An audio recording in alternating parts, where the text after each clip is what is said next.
Your keyboard keys are failing to work when you need to enter BIOS setup, and we're going to fix that right now.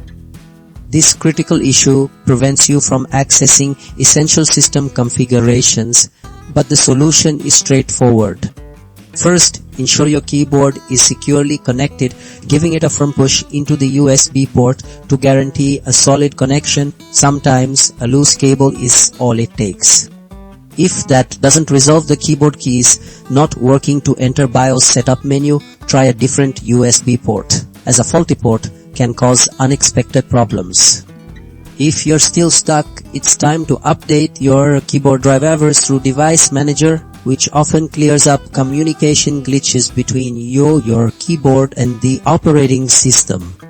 If driver updates don't help, we'll explore a BIOS workaround by enabling minimal startup in system configuration, which can eliminate software conflicts blocking your keyboard input.